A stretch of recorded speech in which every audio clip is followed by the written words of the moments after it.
Sarah Mitchell stood under the cold spray of the community shower, her muscular frame tense as laughter echoed off the tiled walls around her. The other women at the local gym whispered and pointed, their voices carrying cruel assumptions about her appearance and lifestyle. They saw her short-cropped hair, her calloused hands, and the network of scars that decorated her arms and shoulders like a roadmap of violence. "Look at her trying to be a man," sneered Jessica, the gym's self-appointed queen bee as she applied expensive body wash with theatrical flair. "Probably thinks she's some kind of tough guy because she lifts heavy weights." The group of women giggled, their manicured nails clicking against soap dispensers as they made exaggerated gestures. Sarah kept her eyes fixed on the shower wall, letting the water wash away both the sweat from her workout and the sting of their words. She had heard worse things in places where bullets flew overhead, and men twice her size questioned her right to exist in their world. "I bet she's never even been on a real date," another woman chimed in, her voice dripping with false sympathy. "No wonder she spends all her time here. What else does she have to do?" Sarah's jaw clenched involuntarily. These women knew nothing about the sleepless nights she spent planning operations that would save American lives. They couldn't imagine the weight of making split-second decisions that determined whether her team members would return home to their families. The irony wasn't lost on her that she had spent years protecting the freedom of people who would mock her in a locker room. As she reached for her towel, Sarah noticed how the other women instinctively stepped back, as if her presence might somehow contaminate their perfect little world. Their designer workout clothes and matching accessories seemed almost comical compared to her simple black tank top and worn cargo pants. She had learned long ago that true strength came from within, not from external validation or expensive appearances. The mocking continued as Sarah dried off and began getting dressed. She pulled on her favorite old t-shirt, one that had seen better days but carried memories of missions accomplished and brothers in arms who had her back when it mattered most. The fabric was soft from countless washings, and there was a small hole near the left shoulder that she refused to let anyone mend. "Maybe if she tried makeup once in a while," Jessica continued, apparently emboldened by her audience's laughter. "Or learned how to dress like an actual woman instead of whatever this is supposed to be." Sarah slipped her feet into worn combat boots, the familiar weight and feel grounding her in memories of purpose and achievement. These women saw weakness where she knew there was unshakable strength. They saw isolation where she knew there was a brotherhood forged in fire and tested under the most extreme conditions imaginable. As she packed her gym bag, Sarah's fingers briefly touched the small silver pendant she always carried, a gift from her team after a particularly difficult mission in Syria. The women behind her continued their commentary, unaware that they were discussing someone who had earned the respect of the most elite warriors in the world. The worst part wasn't their cruelty, Sarah reflected as she zipped up her bag. It was their absolute certainty that they understood her story, based on nothing more than her appearance and their own limited imagination. They had created an entire narrative about her life without knowing a single true fact about who she was or what she had accomplished. Walking toward the exit, Sarah paused at the mirror and caught sight of herself surrounded by the group of gossiping women. The contrast was stark, their soft, pampered appearance against her battle-hardened physique. But more than that, she could see the difference in their eyes. Theirs held the comfortable certainty of people who had never truly been tested, while hers carried the quiet confidence of someone who had stared death in the face and emerged victorious. The electronic beep of her secure phone interrupted her thoughts. As she glanced at the encrypted message, Sarah's expression shifted almost imperceptibly. The text was brief but urgent. "Briefing 800 tomorrow. Priority Alpha. Lives at stake." She pocketed the device without emotion, though inside she felt the familiar surge of purpose that came with being needed for something that truly mattered. Behind her, the women continued their petty observations, completely oblivious to the fact that the person they were dismissing had spent the last decade of her life in service to something greater than herself. Tomorrow, while they debated nail polish colors and complained about their comfortable problems, she would be planning an operation that could determine the fate of hostages halfway around the world. Sarah shouldered her bag and walked out of the locker room without looking back. The automatic doors of the gym slid shut behind her, cutting off the sound of their laughter and replacing it with the quiet determination that had carried her through every challenge she had ever faced. The real irony, she thought as she climbed into her modest sedan, was that these women probably slept soundly at night, never knowing that their safety depended on people they would never think to respect. As she drove through the suburban streets toward her small apartment, Sarah allowed herself a moment of dark humor. If only they knew that the woman they had just finished mocking would be awake before dawn, preparing to lead a team of Navy SEALs into one of the most dangerous regions on Earth. But that knowledge would remain her secret, just as it always had, because true warriors understood that the most important battles were often fought by people who would never receive recognition for their sacrifice. The alarm buzzed at 05:30 hours, but Sarah was already awake, sitting on the edge of her bed and staring at the mission briefing material spread across her small desk. Her apartment was spartanly furnished, a sharp contrast to the cluttered, decorative spaces most women her age preferred. Every item had a purpose, from the tactical gear neatly organized in her closet to the secure communications equipment hidden behind a false panel in her bedroom wall. Steam rose from her coffee mug as she reviewed satellite images of a compound in eastern Syria where American journalists were being held by a militant group. The intelligence suggested the hostages had been moved 3 times in the past month, making this rescue operation increasingly complex and time-sensitive. Sarah's mind automatically began calculating distances, entry points, and potential complications. Her phone buzzed with a text from her mother. "Hope you're meeting some nice people at that gym, sweetheart. You work too much." Sarah smiled grimly, thinking about her encounter with the nice people from yesterday's shower incident. If her mother only knew that her daughter's real job involved considerably more danger than the accounting position she claimed to have. At exactly 700 hours, Sarah parked her sedan in the lot of what appeared to be an unremarkable office building in downtown Norfolk. The brass plate by the entrance read, "Maritime Consulting Services." But the sophisticated security cameras and reinforced construction told a different story to those who knew what to look for. She badged in through multiple checkpoints, each scanner reading different biometric data to confirm her identity. The briefing room was already filled with familiar faces when she entered. 12 of the Navy's most elite operatives sat around a polished conference table, their attention focused on the large screen displaying the target compound.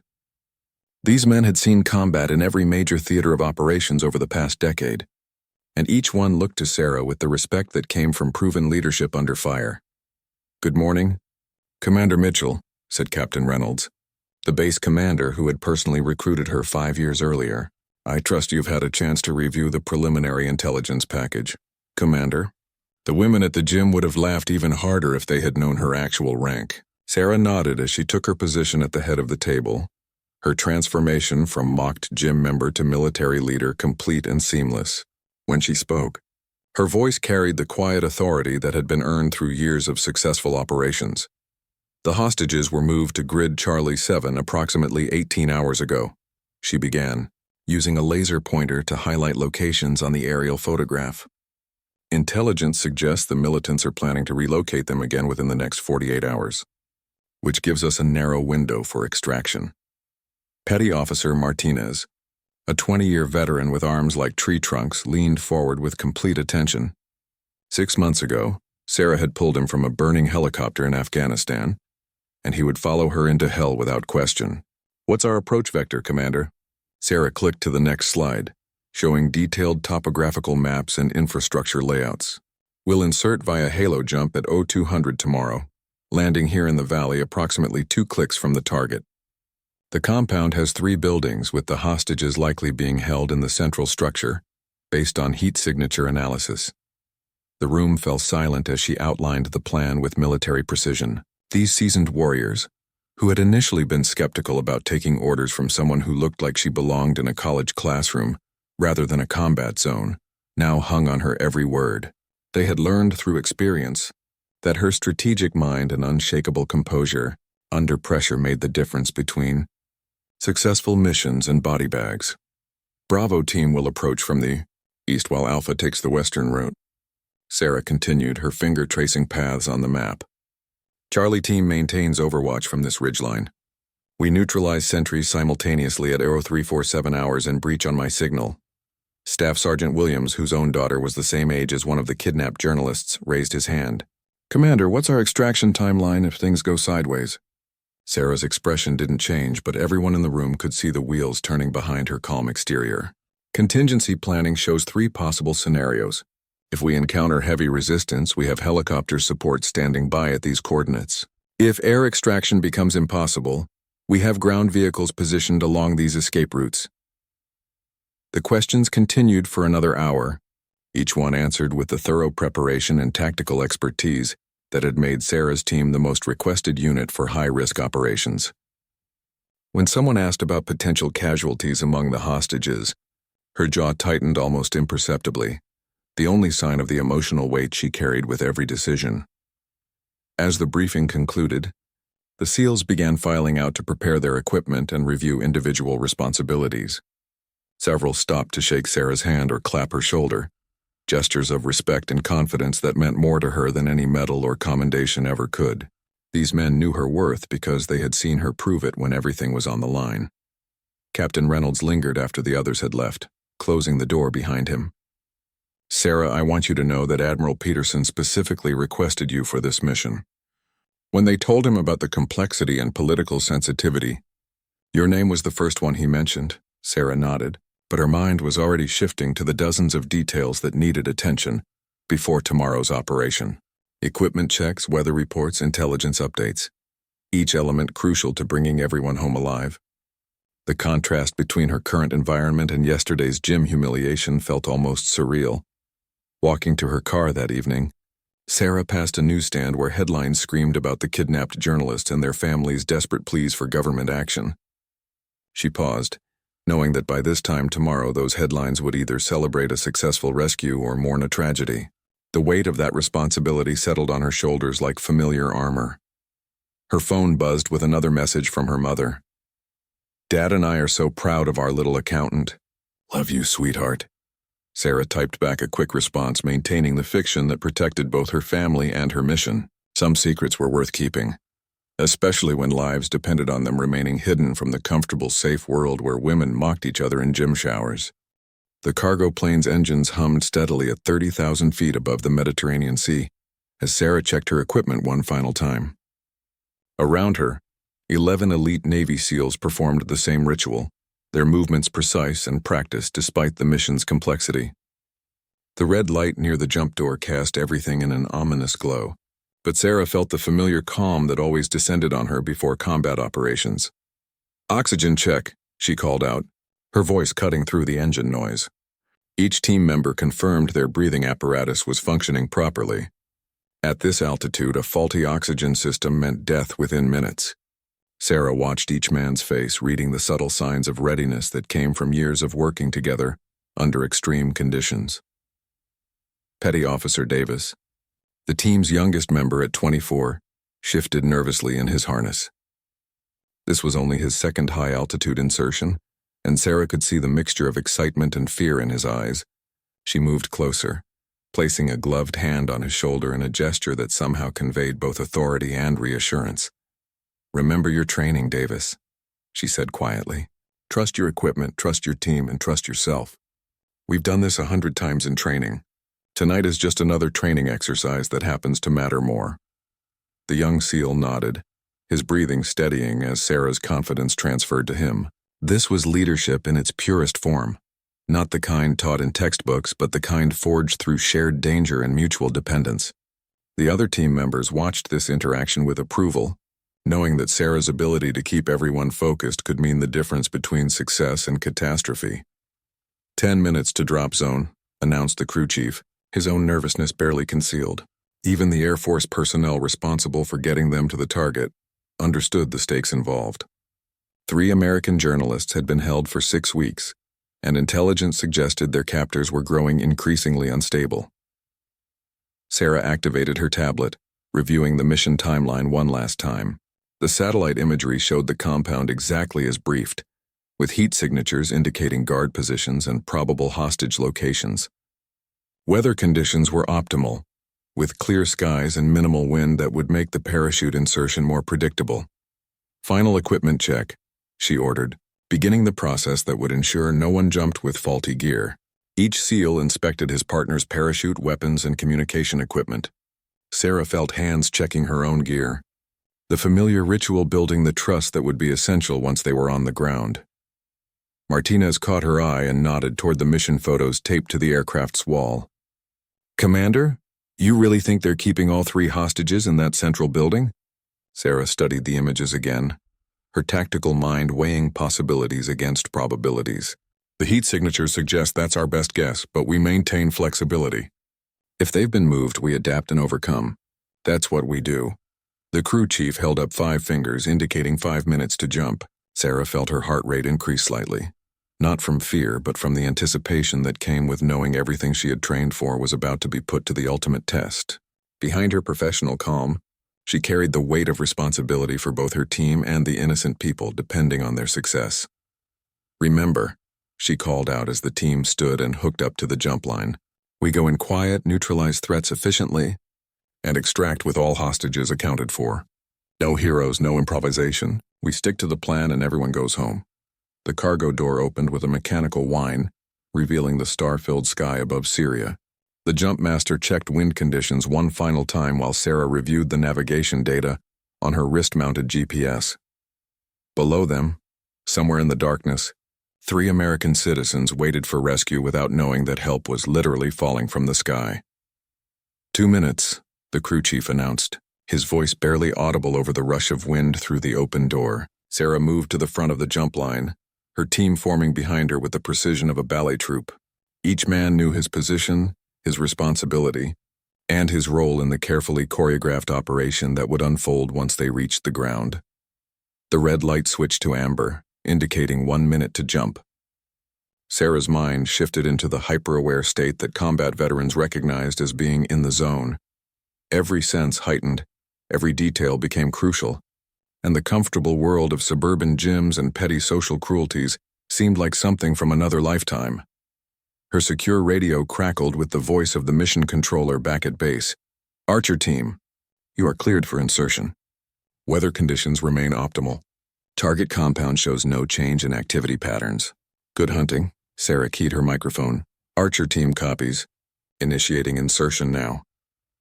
She looked back at her team one last time, seeing the same focused determination in their faces that she felt in her own heart. These men would follow her into hell because they knew she would lead them back out again. The light turned green, and Sarah threw herself into the night sky without hesitation. The aircraft disappeared above her as she fell through the darkness, her altimeter showing the steady decrease in altitude that would bring her to the mission that defined her life's purpose. Below, the lights of small villages dotted the landscape like scattered diamonds, each one representing families who slept safely while others risked everything to protect that safety.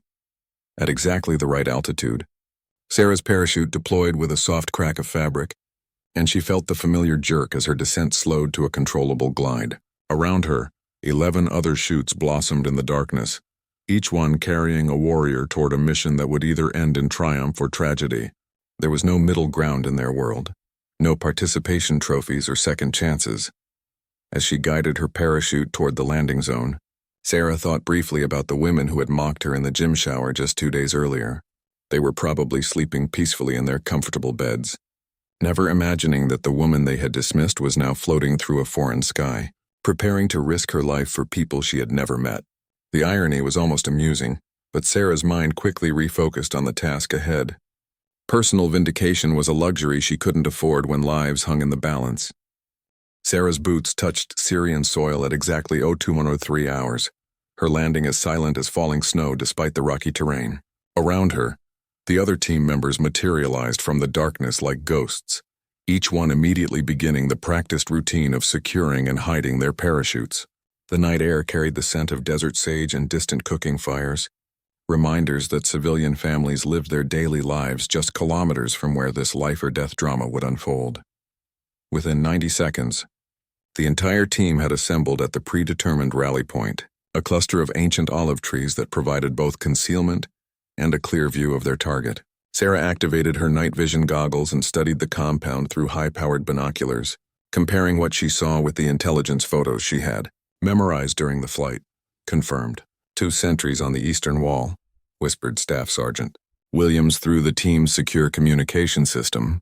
Movement patterns match intelligence estimates. They're completing circuits every 4 minutes. Sarah nodded, her tactical mind automatically calculating timing and positioning. The compound consisted of 3 adobe buildings arranged around a central courtyard, with walls approximately 8 feet high, topped with coils of razor wire. Guard towers flanked the main gate, but aerial reconnaissance had identified weak points in the perimeter that could be exploited by a well-trained team. "Bravo team, move to your position," she ordered quietly. "Alpha team, begin approach from the west. Charlie team, establish overwatch and report when you have clear fields of fire." The SEALs moved through the darkness with supernatural silence, years of training evident in every carefully placed footstep. Sarah followed Alpha team's progress through her scope, watching as they navigated around scattered rocks and scrub vegetation that could betray their presence with a single careless movement. The tension was palpable, but so was the confidence that came from working with the best-trained warriors in the world. At 02:47 hours, all teams reported ready positions. Sarah could see the heat signatures of the guards through her thermal imaging system, their routine patrols creating a predictable pattern that would soon become their downfall. Inside the central building, 3 distinct heat sources remained stationary in what appeared to be a single room. Almost certainly the kidnapped journalists. All teams, "Stand by," Sarah whispered into her microphone. "Neutralize sentries on my mark in 3, 2, 1. Execute." The operation began with lethal precision. Silenced weapons eliminated the perimeter guards simultaneously, their bodies falling without alerting the militants inside the compound. Sarah felt the familiar surge of controlled aggression that came with crossing the line from planning into action. Every movement now carried life or death consequences. "Perimeter secure," reported Martinez from his position near the eastern wall. "No alarm raised. We're still ghost." Sarah signaled her team forward, and they moved toward the compound wall like shadows given deadly purpose. The first obstacle was the razor wire, which Davis neutralized using specialized cutting tools that left no trace of entry. Within minutes, the team had created multiple breach points that would allow rapid extraction if the mission went sideways. The central courtyard was illuminated by a single floodlight that created deep shadows. Around the building perimeters, Sarah counted 7 additional guards visible through windows and doorways, each one representing a potential threat to both her team and the hostages. The tactical situation was complex, requiring split-second timing to prevent any militant from harming the prisoners. "Movement in Building 2, whispered Williams from his overwatch position. "Single individual appears to be checking on something. Could be heading toward the hostage location." Sarah's mind raced through contingencies. If the guards became suspicious or altered their routine, the carefully planned operation could collapse into a firefight that might cost the hostages their lives. She made the command decision that separated successful leaders from those who failed under pressure. "All teams, we accelerate the timeline," she ordered. "Breach on my signal in 60 seconds. Bravo team takes buildings 1 and 3. Alpha team secures the hostages. Charlie team maintains overwatch and covers our extraction." The 60 seconds felt like an eternity as Sarah watched the compound through her scope. She could see the guard who had been moving around, now returning to his original position with what appeared to be a cup of tea. These small human details reminded her that even enemies had families and normal lives, but she pushed such thoughts aside. Sentimentality was a luxury that could get people killed. "Execute," she whispered, and the night erupted into controlled violence. The breaches occurred simultaneously at 3 different points. Flashbang grenades temporarily blinding and disorienting the guards while the SEAL teams moved through the compound like a deadly tide. Sarah followed Alpha Team through the main building's entrance, her weapon raised and her senses hyper-aware of every shadow and sound. The hallway was narrow and lined with closed doors, each one potentially hiding threats or hostages. Sarah's training took over completely as she flowed through the building, checking corners and clearing rooms with the fluid efficiency that had been drilled into her through thousands of hours of practice. Behind her, she could hear the muffled sounds of her team neutralizing resistance throughout the compound. "Contact front," called out Petty Officer Jackson as armed militants appeared at the far end of the hallway. Sarah immediately took cover behind a concrete pillar, her weapon already tracking toward the threats. The firefight was brief but intense, muzzle flashes lighting up the narrow space as highly trained professionals eliminated less experienced opponents with ruthless efficiency. "Hallway clear," Jackson reported. "No casualties to friendly forces." Sarah moved toward the room where thermal imaging had indicated the hostages were being held. Her heart pounded not from fear, but from the knowledge that the next 60 seconds would determine whether 3 innocent people lived or died. As she approached the reinforced door, she could hear voices speaking in Arabic, guards who were probably just now realizing their compound was under attack. The door was locked from the outside with a heavy wooden bar, indicating the room was indeed being used as a prison. Sarah signaled for Davis to place a small explosive charge while she and Jackson prepared to breach the moment the door was blown. Everything now depended on speed, surprise, and the training that had brought them to this moment. Through her earpiece, she heard Williams reporting from his overwatch position. Multiple vehicles approaching from the south. Looks like reinforcements. You've got maybe 10 minutes before this place gets very crowded. Sarah keyed her microphone. Copy that.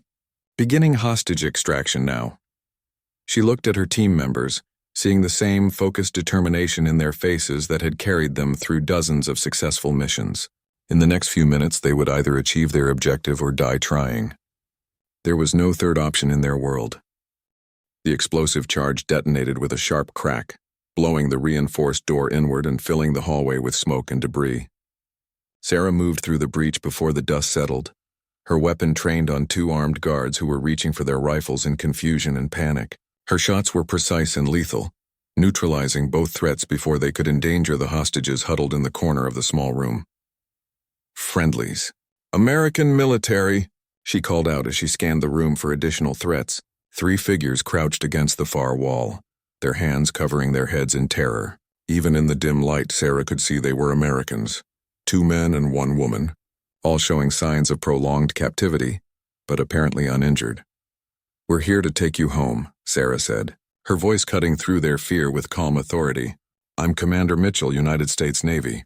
Are any of you injured? The woman looked up first, her eyes wide with disbelief and desperate hope. You're really American? This isn't some kind of trick? Ma'am, we're getting you out of here right now, Sarah replied, already helping the nearest hostage to his feet. Can everyone walk? We need to move fast. Jackson appeared in the doorway, providing security while Sarah assessed the hostage's condition. All 3 appeared weak from poor nutrition and stress, but none showed signs of serious injury that would complicate their extraction. The woman, whom Sarah recognized as journalist Rebecca Chen from the intelligence briefings, seemed to be in the best physical condition. Commander, we've got company incoming. Martinez's voice crackled through her earpiece. Vehicle convoy approaching from the south. ETA approximately 8 minutes. Looks like at least 20 hostiles. Sarah's mind instantly shifted into extraction mode, calculating distances, timing, and the capabilities of her team versus the approaching reinforcements. They had planned for this contingency, but executing under pressure with 3 traumatized civilians would test every aspect of their training. Copy that. All teams initiate extraction protocol Alpha, she ordered. Rally point Bravo in 6 minutes. Move with purpose. She turned to the hostages, her voice carrying the authority that had been earned through years of successful operations. Listen carefully. We're going to move quickly through this compound to a helicopter landing zone. Stay close to my team members, do exactly what they tell you, and keep your heads down. Understand? The 3 journalists nodded, their survival instinct overriding their confusion and fear. Sarah assigned each hostage to a specific SEAL team member, ensuring they would have dedicated protection during the movement to the extraction point. Davis took responsibility for the injured male journalist, while Jackson guided Rebecca Chen. Building 1 secure, reported Williams from across the compound. 4 hostiles neutralized, no friendly casualties. Ready to move. Sarah led the group out of the prison room and through the hallway where bodies of the guards lay crumpled against the walls. She noticed Rebecca Chen's shocked expression at the violence, but there was no time for explanations or comfort. In combat, moral complexities were luxuries that came after everyone was safely home. The compound courtyard was now filled with smoke from the flashbang grenades and the acrid smell of gunpowder. Sarah's team moved in a coordinated pattern that provided protection from all angles, while maintaining speed toward their exit point. The hostages struggled to keep up, their weakened condition evident with every step. "Contact left," shouted Martinez as muzzle flashes erupted from Building 3. Apparently, some militants had survived the initial assault and were now trying to prevent the Americans from escaping with their prisoners. Sarah immediately pushed the hostages toward cover, while her team returned fire with devastating precision. The firefight lasted less than 30 seconds, but it felt like an eternity as bullets ricocheted off concrete walls and shattered windows around them. Sarah could see the fear in the hostages' eyes, but also something else. A growing realization that these American warriors were willing to die to bring them home safely. Building 3 neutralized, Jackson reported. All hostiles down. Compound secure for extraction. They reached the breach point in the eastern wall, just as the sound of approaching vehicles became audible in the distance. Sarah could see headlights bouncing across the rough terrain as the militant reinforcements raced toward their compromised position. The timing would be close, but her team had faced worse odds and prevailed. Extraction team. This is Archer Actual. Sarah spoke into her radio as they moved through the desert toward the helicopter landing zone. 3 packages secured and moving to pickup. Request immediate extraction support. The response came through her earpiece with the sound of helicopter rotors in the background. Archer Actual, this is Pegasus Flight. We have you on thermal. Landing zone is clear. ETA 2 minutes. Sarah felt a surge of relief mixed with professional satisfaction. The most dangerous part of the mission was almost over, but she knew from experience that the final minutes often held the greatest potential for disaster. Complacency at this stage could turn success into tragedy. The hostages were struggling with the pace across the rocky terrain, their weakened condition becoming more apparent with each step. Sarah made the command decision to slow their movement slightly, accepting increased risk to ensure none of the rescued journalists would collapse during the final phase of extraction. I can't believe you came for us. Rebecca Chen gasped between breaths as they climbed a small ridge toward the landing zone. We thought everyone had forgotten about us.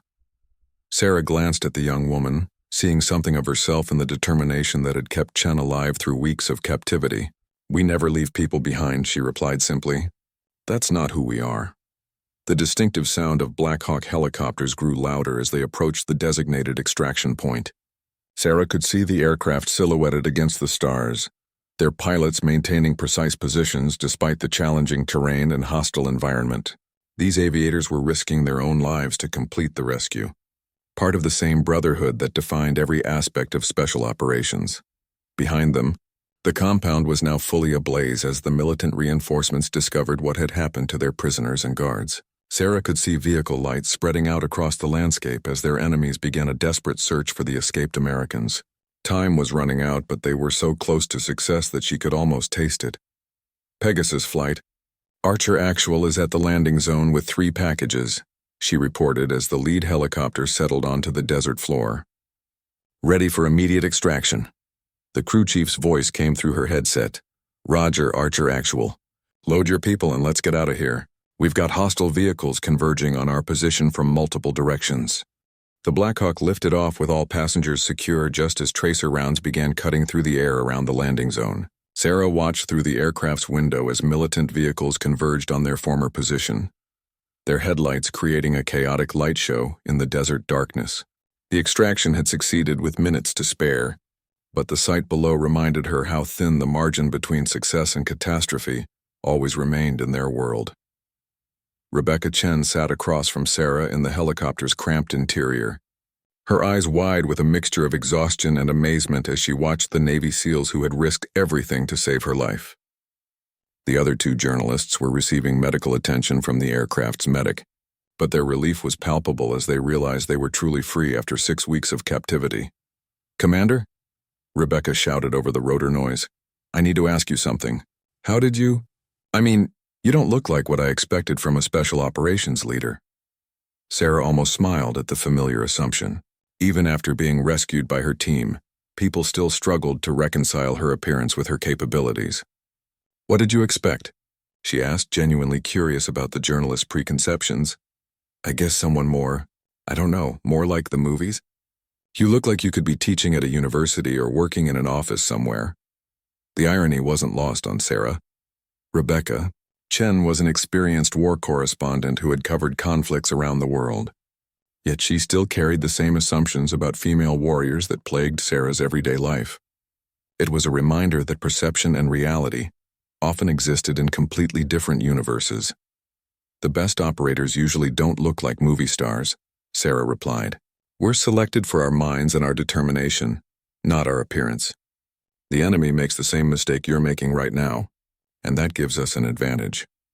As the helicopter flew toward the safety of international airspace, Sarah's secure radio crackled with congratulations from the Mission Control Center.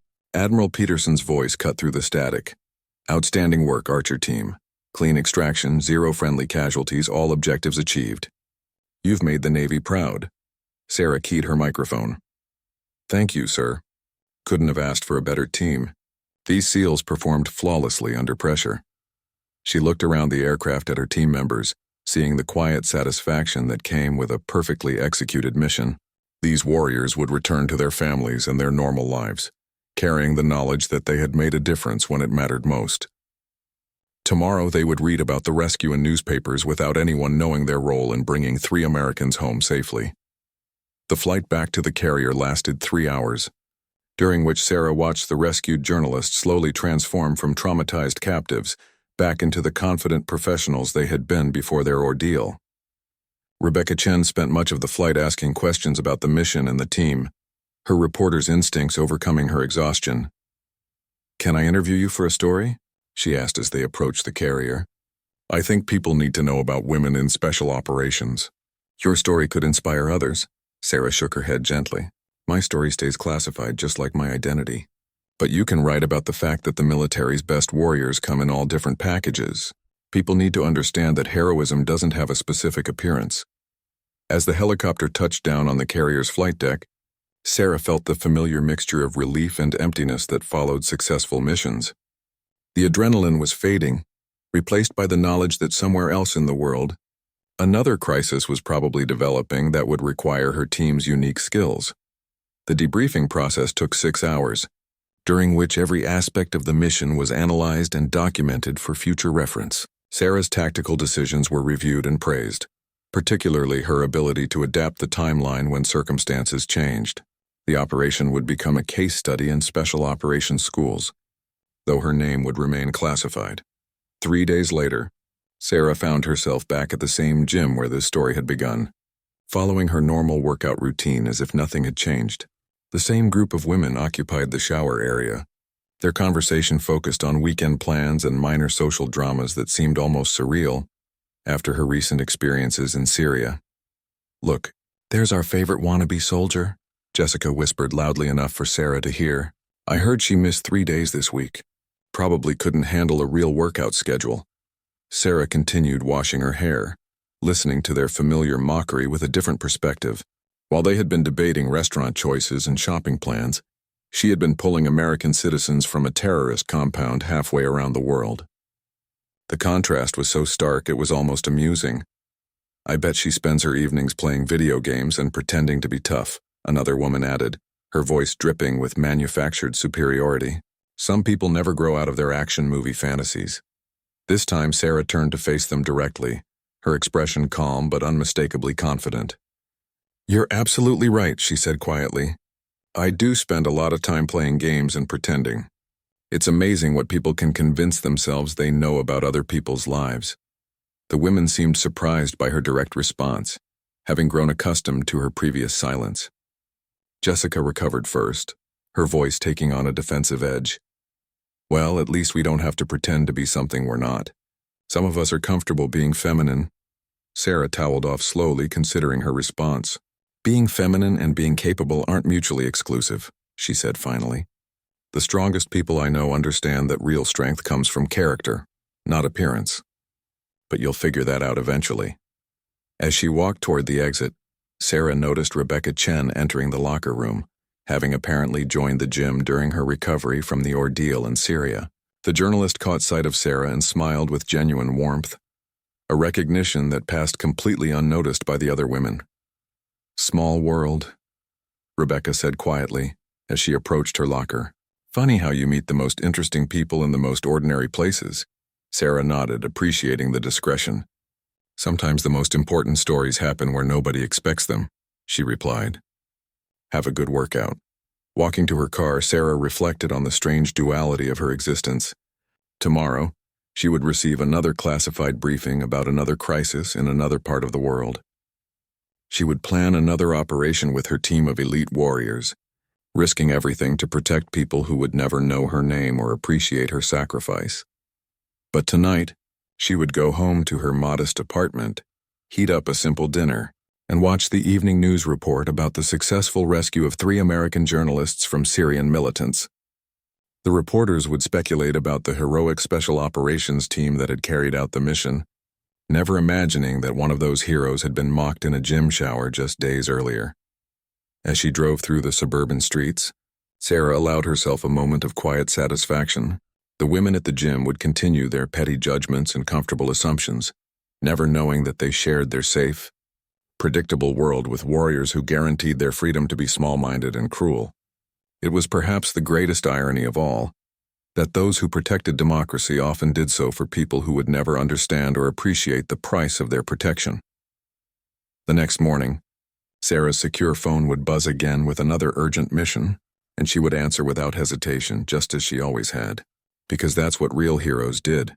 They served without recognition, protected without thanks, and sacrificed without expectation of reward. The rest was just noise from people who had never been tested by anything more challenging than choosing between different brands of overpriced coffee.